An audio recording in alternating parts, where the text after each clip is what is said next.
নারী এশিয়া কাপের জন্য শেষ মুহূর্তের প্রস্তুতি টাইগ্রেসদের। শিরোপা পুনরুদ্ধারের মিশনে নামার আগে শ্রীলঙ্কার ডাম্বুলায় অনুশীলনে ফুরফুরে মেজাজে জ্যোতির দল। পাকিস্তান শাহিনসের বিপক্ষে সিরিজ সামনে রেখে অস্ট্রেলিয়ায় বিসিবি হাই পারফরম্যান্স দলের প্র্যাকটিস সেশন। ডারউইনের প্রথম 4 দিনের ম্যাচ শুরু শুক্রবার। যুক্তরাষ্ট্রের টি-20 বিশ্বকাপ আয়োজন ভুল সিদ্ধান্ত ছিল আইসিসির। 160 কোটি রুপি ক্ষতি নিয়ন্ত্রক সংস্থার। আমেরিকায় ক্রিকেট প্রসারে হয়েছে পুরোপুরি ব্যর্থ। এবং 26 অক্টোবর ফুটবল ফেডারেশনের নির্বাচন। মেয়াদের চেয়ে প্রায় 3 সপ্তাহ বেশি ক্ষমতায় থাকছে বর্তমান কমিটি। ফিফার অনুমোদনের অপেক্ষা, নির্ধারণ হয়নি তফসিল ঘোষণার তারিখও।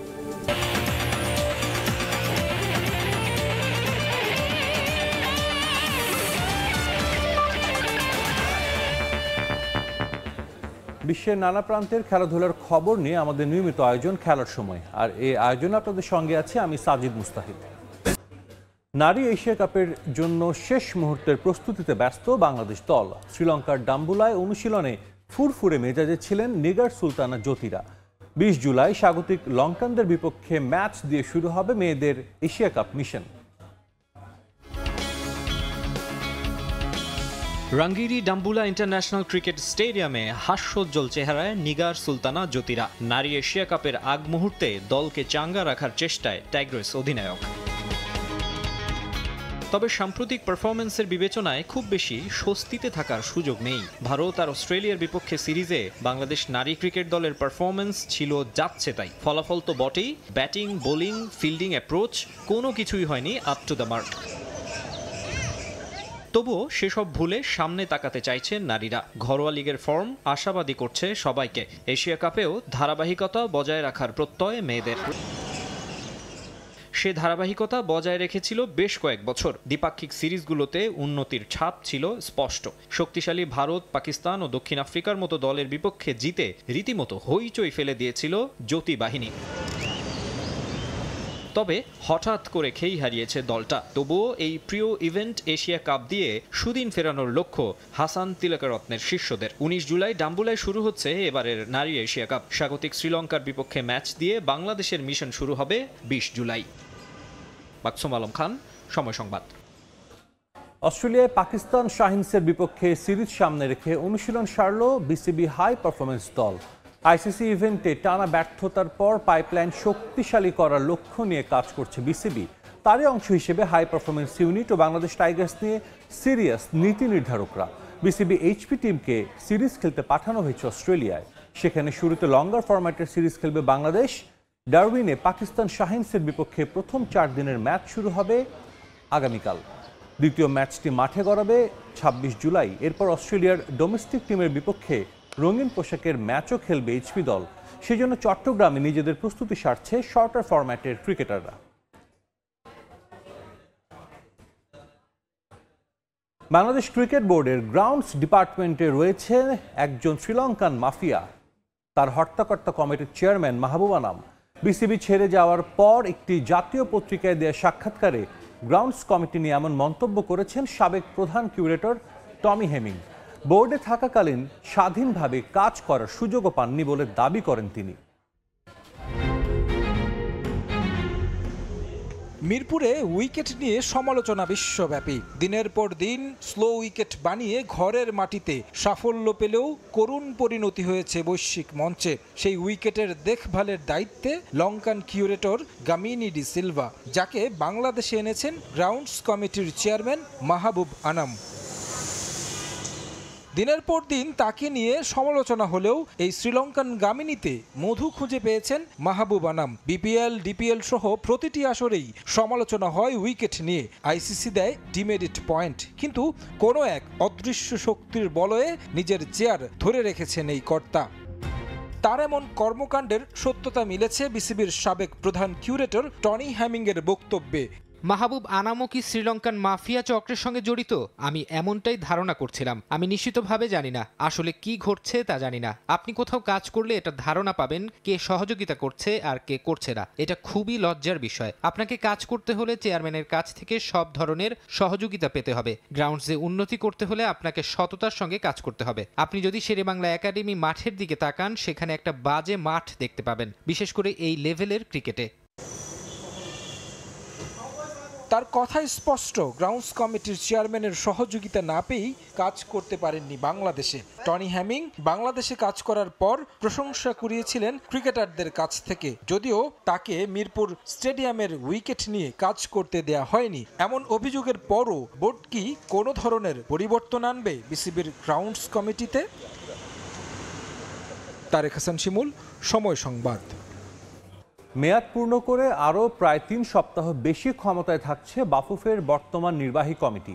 সব ঠিক থাকলে 26 অক্টোবর অনুষ্ঠিত হবে বাফুফে নির্বাচন, তবে এর জন্য লাগবে ফিফার অনুমোদন।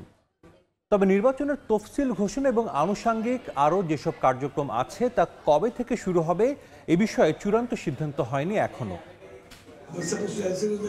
বাফুফের কার্যনির্বাহী কমিটির গুরুত্বপূর্ণ বৈঠক। আগামী নির্বাচন কবে অনুষ্ঠিত হবে তার মতামত দেবেন সদস্যরা। তবে এমন বৈঠকেও থাকার সময় হয়নি বেশ কজন সদস্যের। তাদের মধ্য থেকে আলাদা করে বললে সিনিয়র সহসভাপতি সালাম মুর্শিদি এবং সহসভাপতি কাজী নাবিল আহমেদের নাম আসবে সবার আগে। অবশ্য তাদের ছাড়াই গুরুত্বপূর্ণ সিদ্ধান্ত নিয়েছে কাজী সালাউদ্দিনের নির্বাহী কমিটি। সবকিছু ঠিক থাকলে আগামী 26 অক্টোবর হবে বাফুফের পরবর্তী নির্বাচন। তবে সমস্যা হলো 3 অক্টোবর মেয়াদ পূর্ণ করবে বর্তমান কমিটি, তাই 3 সপ্তাহ পর নির্বাচন করতে লাগবে ফিফার অনুমোদন। We could do it. So best time board has decided যে 3 সপ্তাহ পরে 26 অক্টোবরে ইলেকশন আমরা করব with the permission of FIFA. শুরুতে গুঞ্জন ছিল সেপ্টেম্বরে নির্বাচন শেষ করতে চায় বাফুফে, যার আনুষঙ্গিক কাজ করতে হবে অগাস্ট থেকে। শোকের মাসে এ ধরনের আনুষ্ঠানিকতা এড়িয়ে যেতে চায় বাফুফে। এছাড়াও অক্টোবরে আছে নারী টি-20 বিশ্বকাপ। নির্বাচন পেছানোর কারণ হিসেবে এই বিষয়টিও বিবেচনায় রেখেছে বাফুফে। শোকের মাস অগাস্ট মাস থেকে যেন ওই ফুটবল নিয়ে লাফালাফি না হয়, যে জন্য এটাকে শিফট করা হয়েছে সেপ্টেম্বরে। তারিখ ঘোষণায় নির্বাচনী বাতাস এখন ফুটবল ফেডারেশনে। তবে আবারও বাফুফে সভাপতি পদে নির্বাচনে অংশ নেবেন কিনা কাজী সালাউদ্দিন, এই প্রশ্নটি এড়িয়ে গেছেন সাবেক এই কিংবদন্তি ফুটবলার। এস এম ইকবাল, সময় সংবাদ, ঢাকা। খেলার সময় আরও থাকছে। নতুন কোচ ভ্যালেরি কিতের অধীনে আরও শক্তিশালী দল সাজাচ্ছে বিপিএল চ্যাম্পিয়ন বসুন্ধরা কিংস। থাকছেন রবসন ও মিগুয়েল, নেওয়া হচ্ছে আরো হাই প্রোফাইল ফুটবলার। নতুন কোচ ভ্যালেরি কিতে ভূমিকা রাখবেন বসুন্ধরা কিংসের দল গোছাতে। ট্রান্সফার মার্কেটে এমন গুঞ্জন থাকলেও তা নাকচ করে দিয়েছেন সভাপতি ইমরুল হাসান। তবে আভাস আছে এবার স্কোয়াডে যুক্ত হতে পারে হাই প্রোফাইল কেউ। এদিকে রবসন আর মিগুয়েলকে রিটেইন করেছে বিপিএল চ্যাম্পিয়নরা। পাশাপাশি আবাহনী থেকে আবারও দলে ফিরিয়েছে জনাথন ফার্নান্দেসকে। অর্থযুগ সম্পর্কের পাঠ চুকিয়ে অস্কার ব্রুজন এখন অতীত বসুন্ধরা কিংসের জন্য। তার অধীনে ঘরোয়া ফুটবলের সম্ভাব্য সব শিরোপা জিতলেও এএফসি কাপ নিয়ে আক্ষেপের অন্ত নেই কিংসদের। সেই অপূর্ণতা ঘোচানোর মিশন নিয়ে আসছেন রোমানিয়ান ভ্যালোরিতিতে। তার হাত ধরে বসুন্ধরার স্বপ্ন পূরণ হবে কিনা তা সময় বলবে। আগস্ট থেকে প্রি সিজন ক্যাম্প শুরু করবে বসুন্ধরা কিংস। তার আগেই জুলাইয়ের শেষ সপ্তাহে দলের সঙ্গে যোগ দেবেন ভ্যালোরি। ট্রান্সফার মার্কেটে গুঞ্জন ছিল পছন্দের কয়েকজন ফুটবলার নিয়ে নতুন ঠিকানায় যোগ দেবেন সেরিয়ান ক্লাব আল ইত্তিহাদকে এএফসি চ্যাম্পিয়ন্স লিগ জেতানো এই কোচ। তবে তা নাকচ করে দিয়েছেন কিংস সভাপতি। আমাদের একটা প্যানেল আছে, সেই প্যানেল থেকে আমরা বিদেশি প্লেয়ার বলেন, স্থানীয় প্লেয়ার বলেন, তারা নির্বাচিত করে কোচের হাতে আমরা প্লেয়ার তুলে দিই। সেক্ষেত্রে কোচের মতামত আমাদের এখানে মুখ্য না। এএফসি কাপের মঞ্চে পার্থক্য করে দেন বিদেশি ফুটবলাররা, যে বিষয়টি সর্বোচ্চ গুরুত্বের সঙ্গে নিয়ে এবার দল গোছাচ্ছে কিংস। শেষ পর্যন্ত বেশ হাই প্রোফাইল কোনো নাম দেখা যেতে পারে তাদের স্কোয়াডে। আপাতত রবসন, রবিনিও আর মিগুয়েলকেই রিটেন করেছে চ্যাম্পিয়নরা। আমরা শুধুমাত্র মিগুয়েল এবং রবসনের সাথে আমাদের চূড়ান্ত করেছি। পুরনো খেলাদের মধ্যে আমরা আবাহনী ফার্নান্দেসকে দলভুক্ত করছি। শুরুতে পরিকল্পনা ছিল নতুন ফরম্যাটের এএফসি কাপের আয়োজক হবে বসুন্ধরা কিংস। তবে ফুটবল পিচের সংস্কার কাজ হবে বিধায় এই সিদ্ধান্ত থেকে সরে এসেছে ঘরোয়া ফুটবলের সবচেয়ে সফল ক্লাবটি। এস এম ইকবাল, সময় সংবাদ, ঢাকা। যুক্তরাষ্ট্রে বিশ্বকাপ আয়োজন করে এবার ক্ষতির মুখে পড়েছে ইন্টারন্যাশনাল ক্রিকেট কাউন্সিল। ভারতীয় বেশ কিছু গণমাধ্যমের দাবি প্রায় 160 কোটি রুপি আর্থিক ক্ষতি হয়েছে আইসিসির। কলম্বোতে কাল থেকে শুরু হতে যাওয়া আইসিসির বার্ষিক সম্মেলনে এ বিষয়টি নিয়ে বিস্তারিত খতিয়ে দেখবে ক্রিকেটের নিয়ন্ত্রক সংস্থা। এবারে টি-20 বিশ্বকাপ নিয়ে শুরু থেকেই ছিল নানা সমালোচনা। আয়োজক দেশ যুক্তরাষ্ট্রের ওপর সন্তুষ্ট ছিল না বিশ্বকাপে অংশগ্রহণকারী কোনো দলই। ছিল না পর্যাপ্ত অনুশীলনের মাঠ, অপ্রস্তুত পিচ, এমনকি অভিযোগ উঠেছিল ক্রিকেটার টিম ম্যানেজমেন্টের নানা সুযোগ সুবিধা নিয়েও। অব্যবস্থাপনার মধ্য দিয়ে শেষ হয়েছে টি-20 বিশ্বকাপ 2024-এর আসর। তবে এবার বিশ্বকাপটা যেন মরার উপর খাড়ার ঘা হয়েছে আইসিসির। একে তো সমালোচনার কাঠগড়ায় দাঁড়াতে হয়েছে ক্রিকেটের নিয়ন্ত্রক সংস্থাকে, দ্বিতীয়ত বাজেটের চেয়ে বেশি খরচ হওয়ায় আর্থিক ক্ষতির মুখে ইন্টারন্যাশনাল ক্রিকেট কাউন্সিল। ভারতীয় বেশ কিছু গণমাধ্যমের দাবি প্রায় 160 কোটি রুপির মতো ক্ষতি হয়েছে আইসিসির।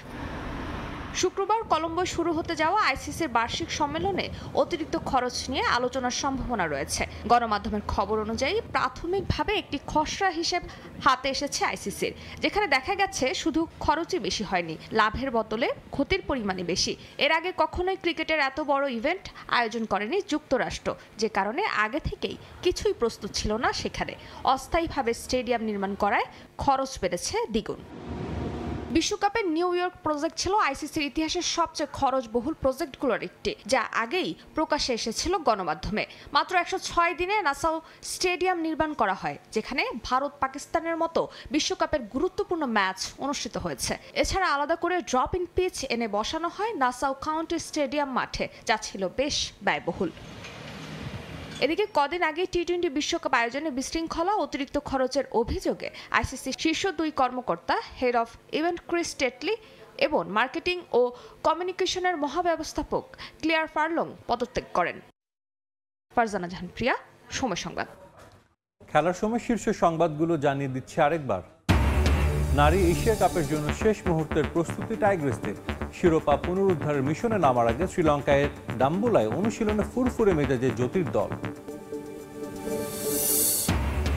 যুক্তরাষ্ট্রে ক্রিকেট প্রসারের উদ্যোগ পুরোপুরি ব্যর্থ আইসিসির। আমেরিকায় টি-20 বিশ্বকাপ আয়োজন করে 160 কোটি রুপি ক্ষতি নিয়ন্ত্রক সংস্থার।